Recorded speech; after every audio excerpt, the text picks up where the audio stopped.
श्री स्वामी समर्थ. आपण वेगवेगळ्या देवांची साधना करतो आणि त्यांच्यासाठी मंत्र जाप करत असतो. तर जाप करत असताना आपल्या माळेची अत्यंत आवश्यक असते.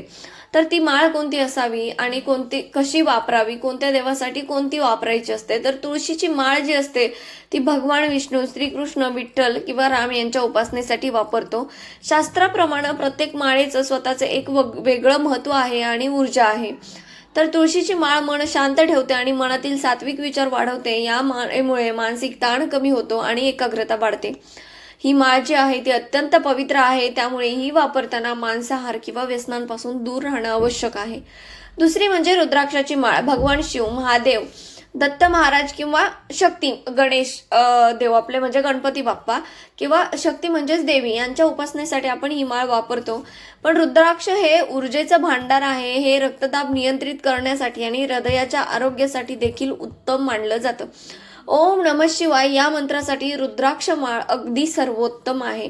जप करण्यासाठी शक्यतो पंचमुखी रुद्राक्ष माळच वापरली जाते. तिसरी माळ म्हणजे स्फटिक माळ. माता लक्ष्मी, सरस्वती किंवा चंद्रग्रहाच्या शांततेसाठी ही माळ आपण वापरतो. स्फटिक हा स्वभावाने थंड असतो. ज्यांना खूप राग येतो किंवा ज्यांचे मन चंचल आहे त्यांच्यासाठी ही माळ अगदी उत्तम आहे. आर्थिक वृद्धी आणि बुद्धिमत्ता वाढवण्यासाठी स्फटिक माळेवरती जप केला जातो. आता चौथी म्हणजे चंदन माळ. दोन प्रकारची असते, एक सफेद चंदन आणि एक रक्त म्हणजे लाल चंदन. सफेद चंदन शांती आणि विष्णू भक्तीसाठी आपण वापरतो आणि रक्त चंदन हे आपण माता दुर्गा, हनुमान किंवा मंगळ ग्रहाच्या दोषांवरती मात करण्यासाठी वापरतो.